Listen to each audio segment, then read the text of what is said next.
All right, hello and welcome to this very special episode of Life Exchange Stories of Understanding. I am your host, Kelsey Ross, and today we have a wonderful guest here with us. Why don't you tell the fine people a little bit about who you are? Well, good morning, everyone, and thank you for that, Kelsey. My name is Grant Hall. I work with a soccer organisation called Challenger Sports. I've been working full-time for the company for 27 years.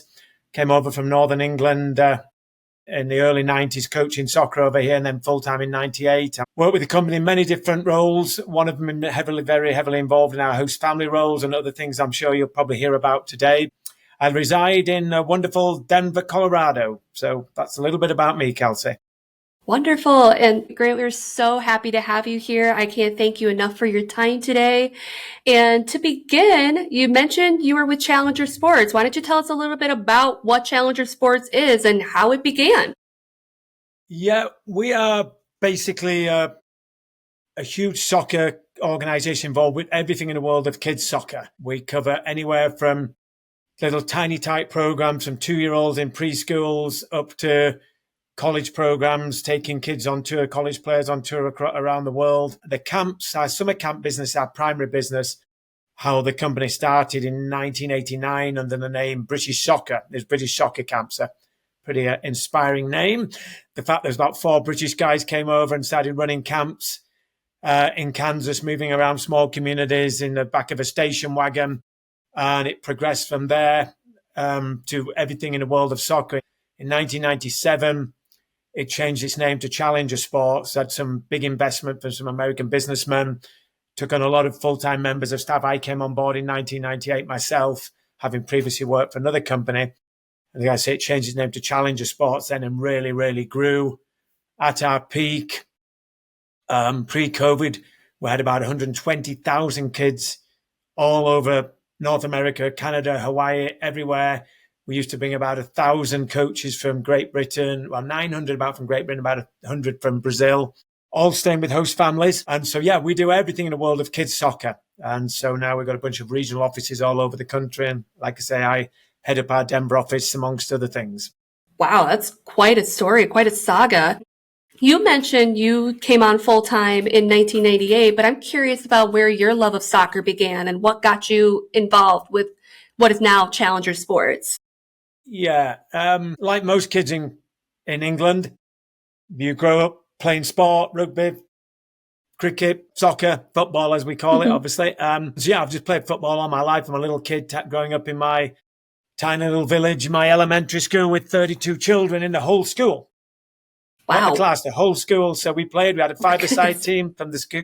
You just play and play and play. It's very, very unorganized. There was no organized, very little organized practices.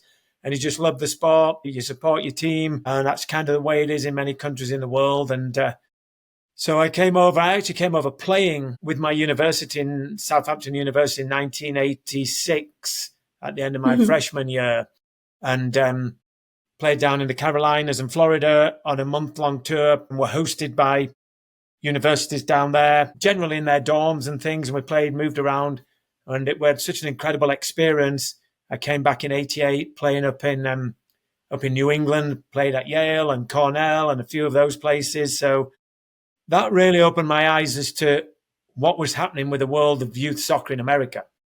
The facilities, the amount of players playing, the standard of the play, the standard of the coaching, and, you know, just everything that people in America take for granted. In the world of college soccer, I remember getting injured, and I had my first ever ice bath and proper electronic treatment on the thigh injury. And it was like, wow, it was just so much of where the sport was going. And that really inspired me to come back. And in 1992, after traveling around the world, I came over coaching on the camps like we run now. And that's when my real commitment into staying in this country, when I stayed with a lot of families, saw at the youth level where it was going. And then I was lucky enough in 1998, like I say, to be part of the expansion plan with Challenger Sports. So yeah, it's been a journey.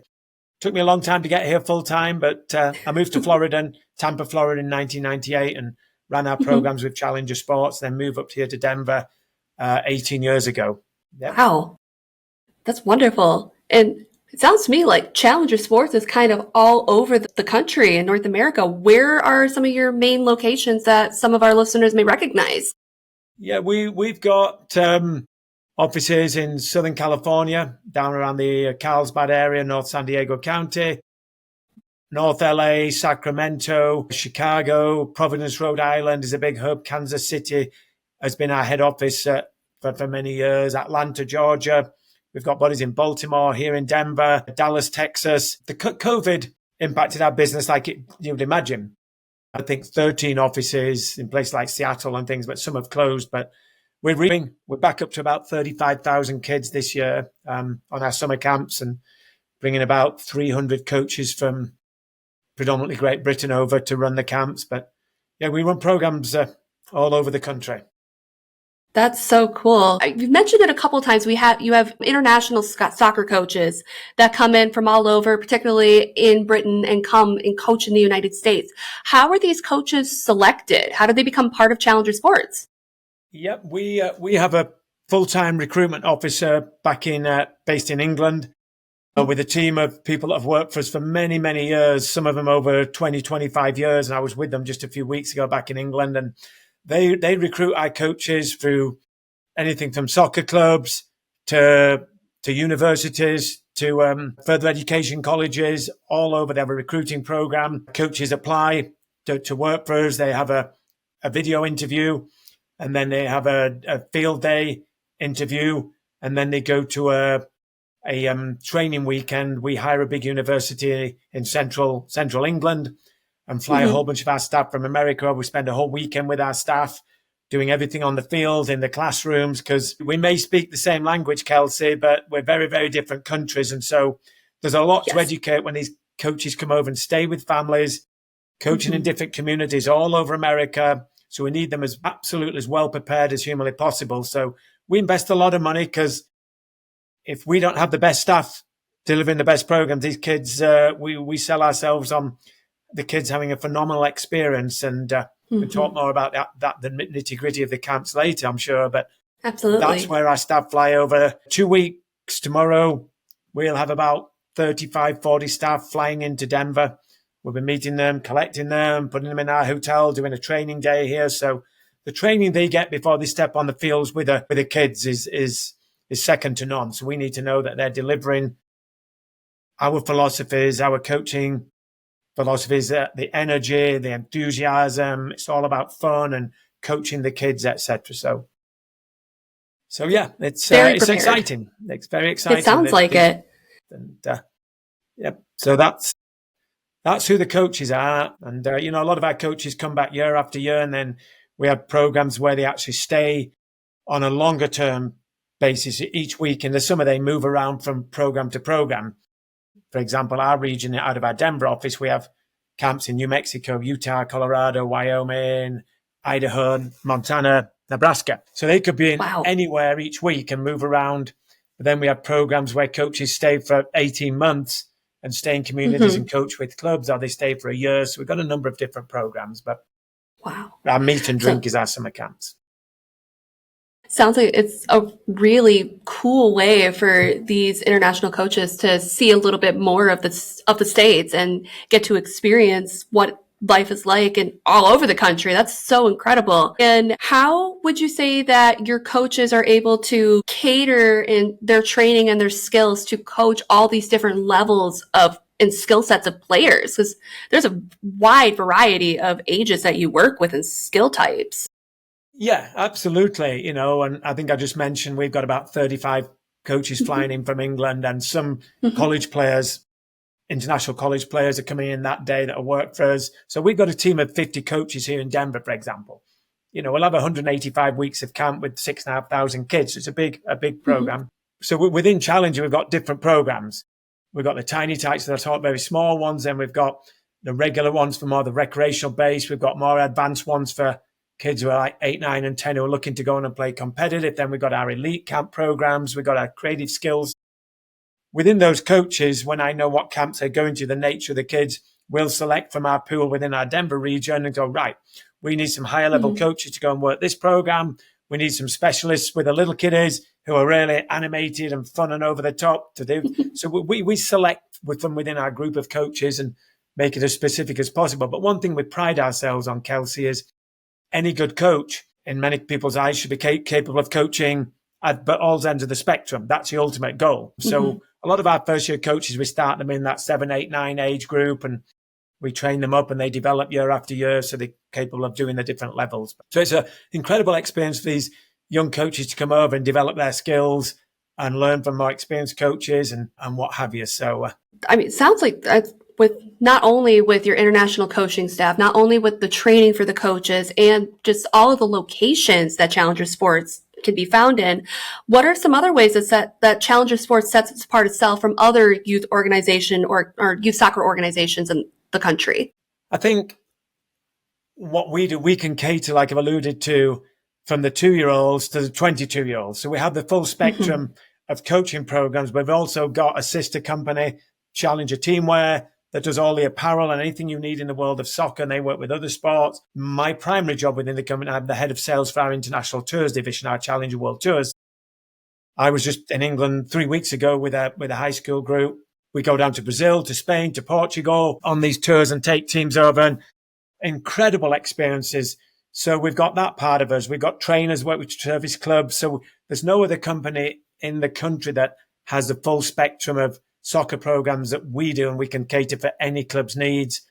But I think from a camp perspective, because an awful lot of people are running soccer camps and some phenomenal camps, Yeah.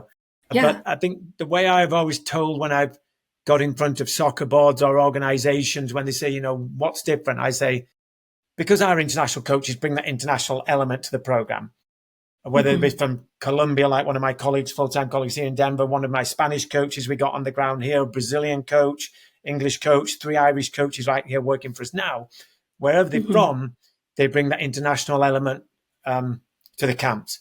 Part of our camps every day, we have a World Cup tournament, and the World Cup's coming to America in 2026, as you're probably aware, so you'll learn more about that. But we've done that. That's an integral part of our curriculum. So the kids get split and they get given a team. So let's say you're on, the Croatian team. You get given homework every night to research Croatian culture, the economy, the currency, the flag. The kids paint their faces with the Croatian flag and they come and play. They dress in the colours, and we have a big final day on the Friday. We have a World Cup tournament. The parents and families come. And then obviously with our coaches staying with the families, with the kids. I always say it is an incredible, fun, high energy soccer experience, but a social and cultural experience as well. So we discuss the countries at the water breaks, and the kids come up and tell them, they show the flag. So I think that's a big point of difference from what we do.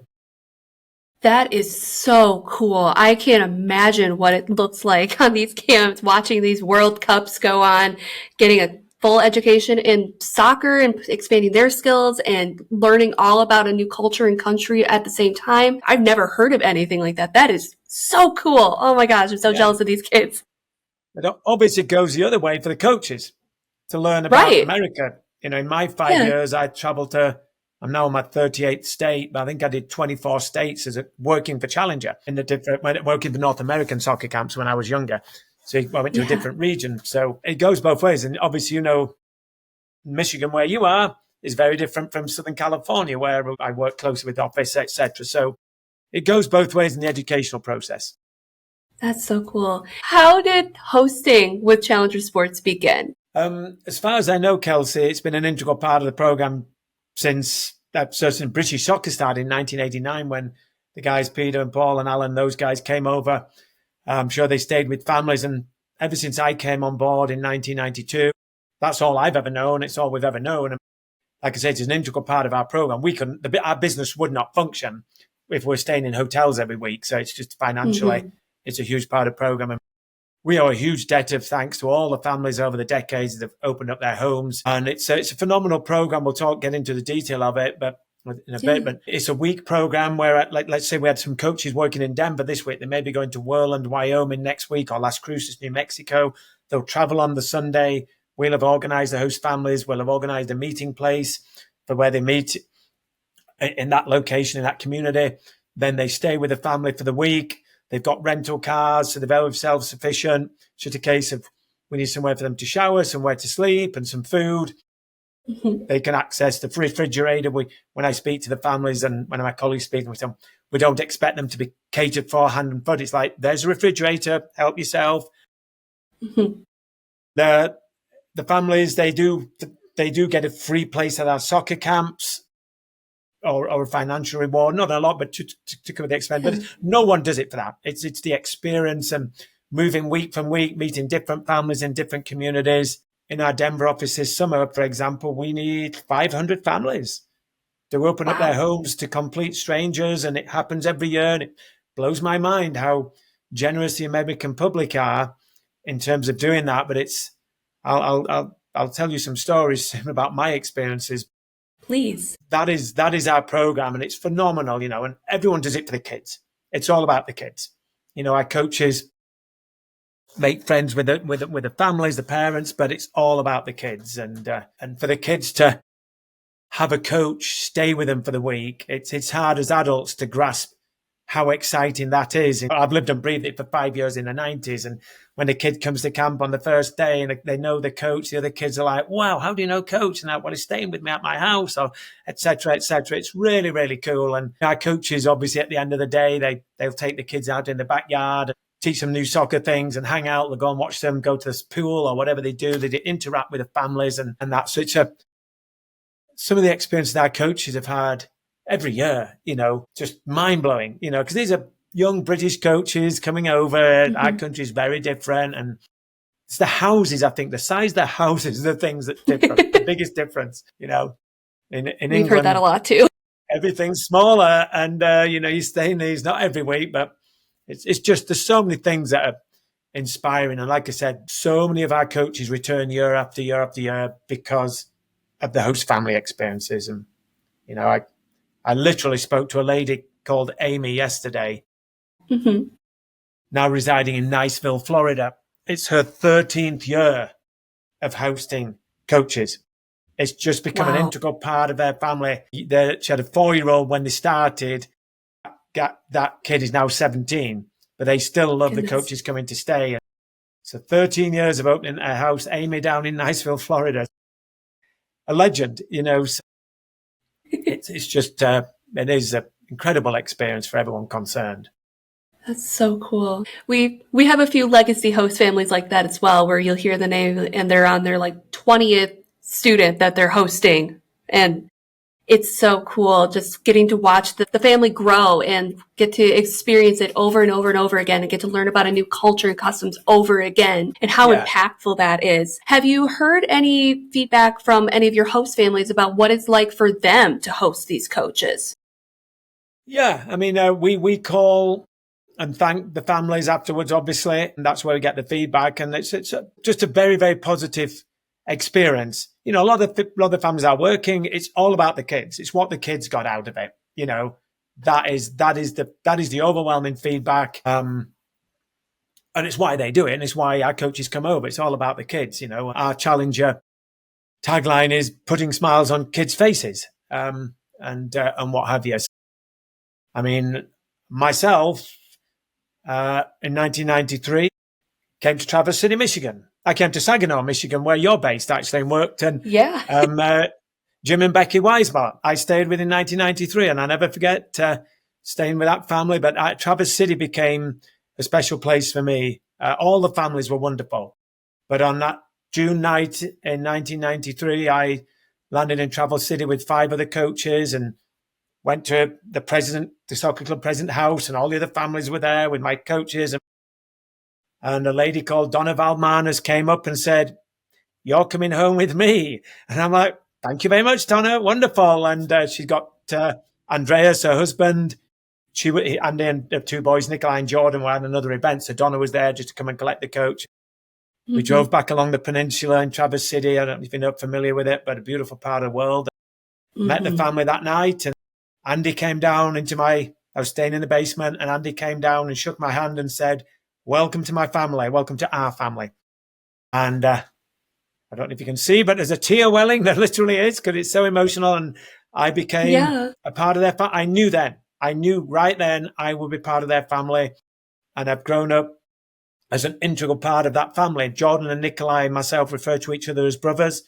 I was in their wedding. We refer to each other as brothers, literally. And in Jordan's wedding, excuse myself going on about this, but it's something that's close to my heart. Yeah. You know, in the weddings where they have everybody, the photographer's got everybody, and then he goes, right, you people can step aside, you people can step aside. He gets down, he pins it down to the bride and groom. And he said, right, the two brothers. And Jordan went, there's three brothers. And I was the third. I remember my wife was sat in the crowd. I was sat with all the groomsmen at the front. And my wife was sat somewhere she didn't know. And this lady said to a friend, who's the older guy in the groomsmen with the younger guys? Because I was like, 15 years older. And just went, that's my husband. And so that was just one story that my wife and I go back to Traverse City, Michigan. We'll be up there in a few weeks in June. We go back, and I went back. I lived with that family for 3 months every fall for 4 years in the 90s, and just became part of that family and worked in the soccer club. And Andy was the best man at mine and Justine's wedding in Florida. We got married down in the Keys, and Andy and Nikolai and John, my brother, couldn't make for a health issue. He couldn't make the wedding, so he wrote the speech, but Nikolai read half of it and Jordan read the other half. That's a story, and a lot of our coaches have, maybe not that level of 33 years, but another family. It's just one of those summers. I met a family in Glencoe, Illinois, in North Chicago, and they had 3 little daughters. Katie was 6, Alison was 8, and Carrie was 10. And again, that night, I just immediately bonded with Walt and Joanne and the 3 girls. They're just the most beautiful kids. And I knew I would be friends, and I stayed in touch with those families. All the other families were great, but you just have those ones that you bond with. And now Carrie lives up in the mountains in Vail. Alison lives half an hour north, and the mum lives in Boulder. So last 2 weeks ago on Saturday, my wife and I went to watch Alison's 8-year-old daughter. So 33 years later, I'm now watching the 8-year-old daughter playing soccer, and the mum was there. So there's 3 generations of the Eckenhoff family. All these 33 years later, and explaining to Alison's got 3 kids, explaining to that when I first met your mum, Ella, I was, she was your age, and etc. So again, I've been to all their weddings and things. So it's more than just a week staying with a family. It can turn into something incredibly, incredibly special. I've been, lucky to have those experiences. You are so lucky. Those are beautiful stories. And I thank you so much for sharing them with me and with our listeners today. I know we talk a lot about it here at YFU about the impact of hosting, but hearing it straight from the source in even just a short amount of time, how impactful that can be. It's so powerful, that exchange of culture, taking somebody in who you don't know. And that's a lot of what we're all about too. And I'm so glad I got the chance to talk to you about that today. Thank you. Can you recall of any other really awesome standout stories from host families or coaches about the hosting experience and how that went for them? There's a million. There's so many, honestly. There are just so many stories. Hulk Hogan housed coaches, the wrestler, and what? But yeah, down he hosts coaches. Probably my favorite one is, my colleagues could tell you stories. We've had a few famous people host them and what have you, but probably my favorite one was based in the Colorado area, which I've been. I was on a call one day when a lady called me, and I was in a meeting with my colleagues, and I answered the phone. We're just having a break, and she's like, "My name is Kristen. I'm up in Aspen, Colorado, and can you check if I've signed my kids up?" And I'm like, "Yeah, sure. What's your last name?" And the kid's last name said Armstrong. I'm like, "Oh, Lance's kids." I don't think Lance Armstrong, the cyclist. Yeah. Because I'm a big cycling fan, huge cycling fan. And she went, "Yes." And I went, "Oh, sorry, I didn't mean to be intrusive. But yeah, well, I'm a huge fan of cycling. I followed your husband's career. This is a long time ago." Wow. And we just got chatting. And I said, "I remember the day something happened in Texas. I was watching it live." And she said, "Oh my, you do know cycling." And long story short, I said, "Oh, by the way, we're still looking for host families. If you know anybody, if you're interested." She's like, "Well, let me get with Lance."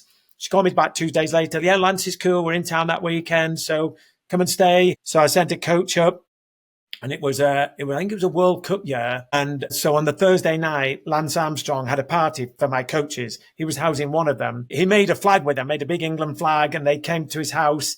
And these guys were sat, having a nice time with Lance Armstrong and his family. And Manny Pacquiao, the boxer, his manager was there.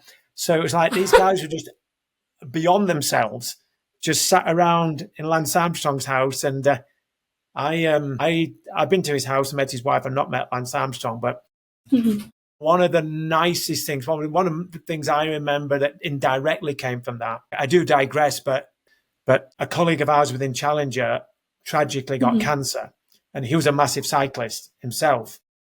And I called Kristen and said, would Lance possibly put together a quick email just wishing Ben the best, something like that, anything. But he went beyond it. He made a whole personal video for him talking about how he feels for him, how he knows how he's feeling, be strong and get through this. And the Live Strong organization, which was a cancer thing, was a massive part. And talking to Ben, it was a huge, huge thing for Ben. So again, to me, that was something I'll never, ever forget. And I've shared that story a lot because it's good that people know that type of thing. And so that was, but those are extreme. But our guys it's the quality of the people. It is the absolute quality of the people and the relationships you get. When we were back in England the other week doing our coach training, there's a young lady in Scotland, a long-term colleague of mine who I've known for over 20 years, close to 30 years, Donna Guthrie. And she had her host family mum from 20 years ago when she was working on the camps over in England with us as our guest at that weekend. And her and Donna speak every single day. They became such close friends. Donna's like an auntie to all her children. And I had this lady come into my classroom and talk to my coaches about what she's looking for in a host family experience. And, that's kind of unusual, that level of incredible friendship. But that's really what these experiences are about. And the kids, the relationships I have, like with Alison and Carrie and Katie. Carrie the family from Chicago, Carrie lives up in the mountains. My wife and I last summer went hiking with her and her 2 children and her husband. We're good friends. So those are the things, not the glam showbiz stuff. It's the relationship. The glitz and glamour is cool, of course. I can't imagine being that coach and then walking in and seeing your host dad is going to be Lance Armstrong. That's got to be such a wild experience. But it's what you're saying. He was brilliant with the kids and with his kids and everything. Yeah. Or Hulk Hogan. Yeah. That's wild. But no, that exactly what you're saying. That connection, that heart is at the center of all of this. It's so wonderful to hear even, people who we look up to and idolize are just average, ordinary, everyday people with hearts who want to show people a nice experience and want to care for people. Like what you said with him sending that video to your colleague. That's so, how do you forget something like that? How you just can't recreate moments like that. That's incredible. And all that from hosting and being part of Challenger Sports. That's incredible. Yeah. And everything we do within our world for the kids. And if you don't mind, I'd like to tell you a quick story that's been probably the closest thing to my heart in my 27 years working for Challenger and 32 years in the sport. I can tell you, I'm the head of our Challenger World Tours. And that last spring, I got talking to a guy called Vegas McCann, a coach out in Georgia, and at a high school out there. And we talked about going on tour to England.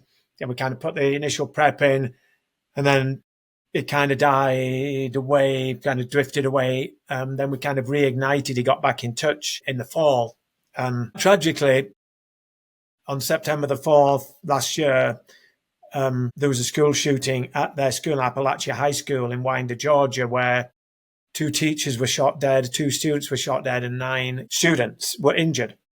And it was that school. So when we had the call, Vegas got connected, said, we really want to go next spring, Grant. Can we make this happen? And I said, this is something, I'm a former high school teacher. My wife's been a teacher for 29 years. So it's something very, very close to our hearts. And I said, Vegas, we're going to make this happen. We are going to make this happen. And I had a meeting with all the boys, a Google meeting, like this hangout meeting. And we spoke about how hard they were going to work and fundraising, how hard I was going to work. I was going to call in favors. And normally I don't get involved in anything. The clubs just go, they talk. But this was such a special thing because one of the players that day was shot in the arm, and he came on the tour with us. We got the tour, and so it just very, very emotional, the whole experience. But going back to what we just discussed about how incredibly generous the people are, and the world is a great place. We raised an awful lot of money. A friend of mine donated a lot of money. I personally raised enough money by selling raffle tickets to pay for one boy. That was my goal, to raise that. And I called on favors, and we went. We got the group to go. It took a lot of work from a lot of people, but I took them to England about a month ago.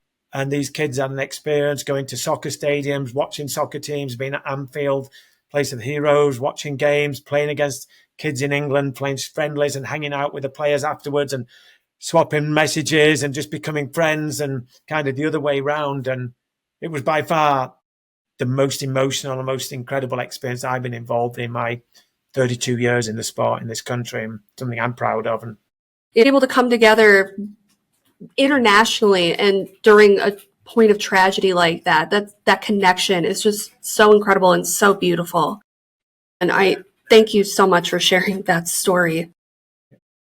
The player who unfortunately ended up with the injury from the shooting, how are they doing? Are they okay now? No, he was good. He's got shot in his arm, and he came on the tour with his brother. And as you can imagine, there's a lot of healing for that community, for the boys and for the girls and everybody in the community, everyone involved. So we did our bid at Challenger. It was something I was extremely proud of, and the people in England were amazing. I gave the coaches a heads up as to what had gone on, and we had an unbelievable night on our last night in North Wales in a little village where a load of the village people came out and watched the game, and they laid on food and drinks afterwards. And to see these teenagers interacting, literally, excuse me, but I was sat there crying. It was so unbelievable. As were some of the parents, like that was the moment of the trip. And it's just kind of doing it the other way around, what we're talking about now, bringing with our coaches, interacting with kids of just different ages. That's, probably the most special time. But I cry easily, I've been told. I mean, how could you not get emotional at a story like that? And bringing communities together worldwide, not even nationwide, bringing the whole world together for something like that. That is incredibly touching. That's beautiful. And so it sounds like you've had very incredibly rewarding moments during your time with Challenger Sports. Were there any others that really stand out to you as something that was a valuable lesson, or something just rewarding and touching that stays with you? There's so many. There are so many, and I think the thing that I personally take a lot of pride on, and as do my colleagues and everyone in Challenger Sports, is you get these young British coaches or Spanish coaches or international coaches coming over as an 18-year-old or 19-year-old, maybe not done a lot in the world in terms of traveling, and you see them develop their confidence as a person, etc., etc. And that's because of the interaction with the kids and the love they get. And again, I went to a soccer game in England at Christmas many years ago with some of the coaches that had been over in the summer, and the dad was at the game. We met in for a drink beforehand, and he pulled me aside and said, "Grant, thank you so much. My son went to America a boy and came back a man." So that was another one of those things that is really, really nice. But I think the biggest part of coming over is the love that the coaches get from the kids, and the respect. The word coach in America means an awful lot, not so much in the rest of the world. And so I talk to coaches about one of your biggest challenges in the first 2 weeks will be controlling your ego, because you'll have never had so much praise and so much love from children and from families and appreciation. So that is the big thing that, is just a part of this experience, that, being thanked and being really appreciating, and how those kids, I teach my coaches, like, kids want to please you as a coach. You're a role model for them. You have such a responsibility, and all of us at Challenger, we work on that, the responsibility you have coming to America to work with the youth of this country. This isn't just a summer job. You are a professional soccer coach. The second you step off the aeroplane here in Denver or in Texas or wherever it may be, you are under the microscope and you're working 24/7. So We talk about the more you put into it, the more you get out of it. That's on the field, but equally as important off the field with the host families, to interact with them, to help around the house, just be part of that family for the week. So those are the things that have stayed with me. And like I said, there's so many memories, so many great experiences.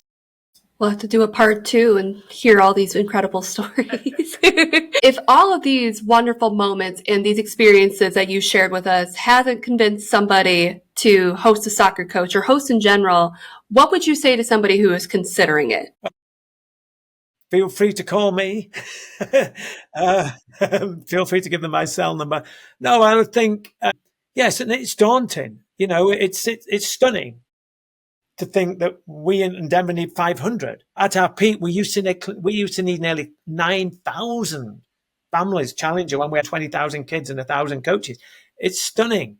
So, but I would have them reflect on, it's a week of their life that could turn into forever, like my stories. Or it may just be a week in their life that said, hey, yeah, there'll only be positive things will come from the experience, I can guarantee. But think about the experience of their child. I would ask them, would you like an international soccer coach to come and stay with us? That would be my advice, and see what the kid's answer is. Because it is to see the kids' faces light up when the coaches meet them on a Sunday. It might be at a park and rec centre, it might be in someone's house, it might be in a parking lot at the soccer fields. But the kids, you can see them, they're kind of shy to start with, but our coaches always make a beeline for the kids, and high five the kids and where the coach is. And then bang, it's just, the kids are just so excited. So that would be my advice. Ask your child if they want an incredible experience for a week. I think that's probably the best advice.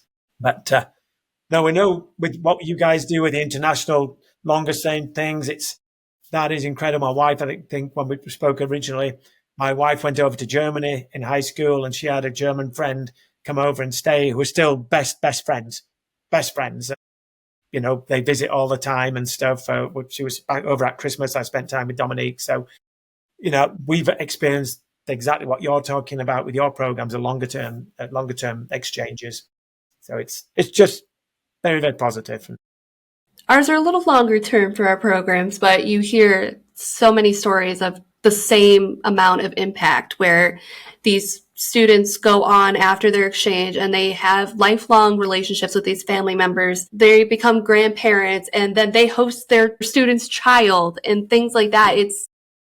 It's something that you just, unless you do it, you'll never get to experience that. And it's such a rewarding experience. And I'm glad we're of the same mindset and have heard so many impactful stories from these experiences. I don't know if you can see, but that's Andy Malvarnas from Traverse City, Michigan. And that's my little niece, Louisa, at her first ever Challenger soccer camp in Aspen. And that sits next to me every day, one of my favorite photographs of all time. It's a perfect example of, my shelves are littered with photographs of the families and things. But the other big thing in terms of tech is FaceTime. That is the big thing that's changed since I was a coach.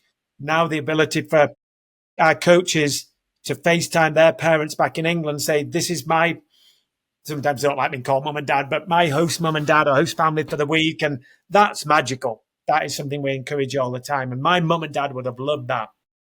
I can't imagine. Yeah. Oh, that's so cool. So as we are unfortunately winding down to the end of this episode, I am curious, what is next for Challenger Sports? What's going on that's coming up?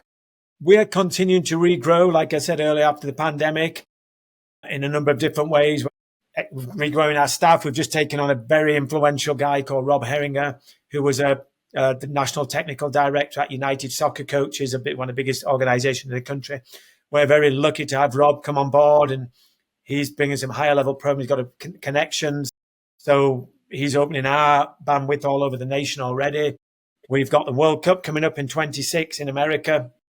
Probably within the next, I'd imagine, few months, that'll really start to get on the radar of every American, but that will be huge. The last time it was here in 1994, I was coming over as a coach and what have you. So that really, really kickstart the whole professional world with a professional league in America. So that is massive. Then we got the Women's World Cup coming to Brazil in 2027. So it's on the continent, and we'll be taking groups down to Brazil for that, hopefully, and things. So it's just so much happening in the world of soccer here in Denver. We've got a new ladies professional team coming to Denver, which is a massive excitement around Denver, the first female professional sports team that I'm aware of in Denver.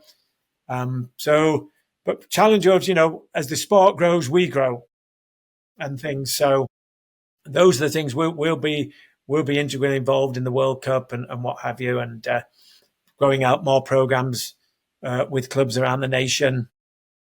It's an exciting time. It sounds like it. There's so much going on. And I'm also really loving the growth of soccer worldwide, especially here in the United States. I played for 10 years when I was a kid. I loved it. I would have loved to have an experience at Challenger Sports when I was in my soccer days. That would have been so cool. Oh my goodness. Start when I was in Saginaw in 1993. I know. I was just shy of that year, unfortunately. Showing my age a bit. So for someone who is interested in having their child join a Challenger Sports soccer camp or hosting a coach, where do we send them? How do we get them involved? Like everything these days, website. So our Challenger Sport, challengersports.com website. You can sign up for the soccer camp there. As you sign up, you will be asked if you're interested in hosting a coach. If you don't, we have a specific page on hosting, and it gives you all the information. There's videos, there's testimonials, etc., questions and answers, everything you need to know about our specific program. Because I'm sure some of your hosts, their kids are older, so they may have aged out of stuff. Some may not, but we have people who don't even have kids at camp who have just done it for years and they just love it. We have a good friend of mine that I know socially in Denver. His kids are now playing high school soccer. He's housing for us this year because he just loves soccer and he wants to have some soccer person in his house. So you don't have to have kids at the camp. But on the host family thing, which I'm sure we'll share with your good people, you can just click on there and that will come through to our regional offices and someone will contact you and follow up and call you and have a chat and talk you through when our needs are, where our needs are, etc. So, yeah. And we'll make sure in the episode notes that we're putting the website and where they can find you online to make sure that they get connected with Challenger Sports and all of your wonderful programs. And as a final question, not really having anything to do with soccer or anything like that, but I'm curious, you had mentioned at one point the cultural differences for these coaches coming over, what they experienced. When you came over as a coach, what would you say was the one thing that was culturally different here in the United States that you weren't expecting? See, I'd been over playing, so probably going back to 86 as a freshman, that was kind of the best judge of coming to America. There were so many things. The size of the country is one thing. My region alone is 8.5 times size of Great Britain geographically. Wow. So the driving distances, the houses, I think these are not so much cultural, but they are just the size of your regular middle-class American house, which I'm sitting in now, compared to the house I grew up in Northern England, which I can fit in our dining room and kitchen. That's a big culture shock. The weather is a great thing. It's just sunny, beautiful sunny day in Denver again. And in the summer when our coaches come over. But I'm trying to think culturally, I don't really know. It's without, we don't talk politics or religion or anything. So that's not on our table of gamuts to talk about as coaches. But I think the best answer is, I don't know why I didn't say this, with how the British accent is marveled at.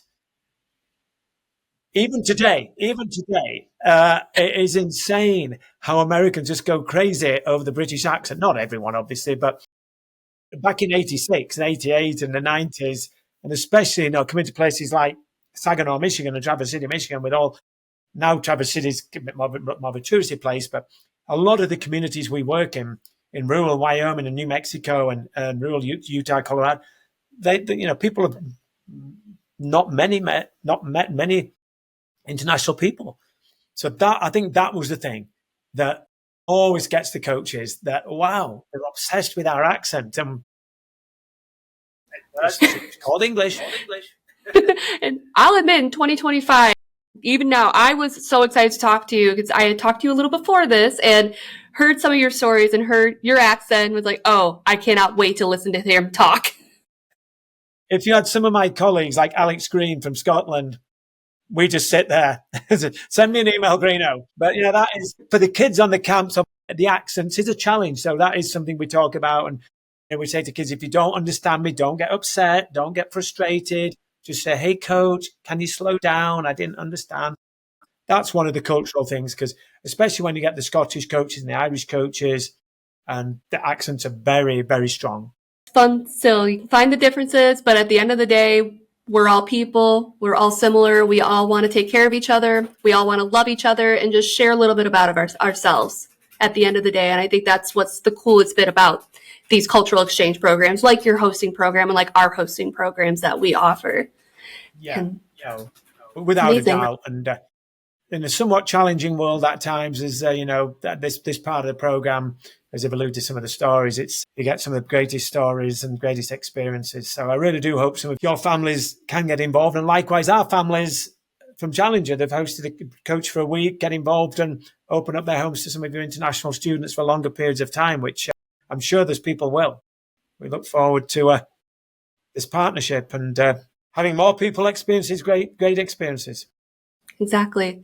I can't agree more. And for our listeners, I hope that you will check out Challenger Sports and take a look in our episode notes about all of their wonderful programs and get involved. For anybody from the Challenger Sports family who may hear this podcast and may take a look, I hope you'll check us out here at YFU USA and give our programs a shot as well. But until next time, this has been Life Exchange, Stories of Understanding. I have been your host, Kelsey Ross, and hope to see you next time. Bye. Listen to Life Exchange Stories of Understanding now on Spotify, Apple Podcasts, YouTube, and wherever you listen to your favorite podcasts.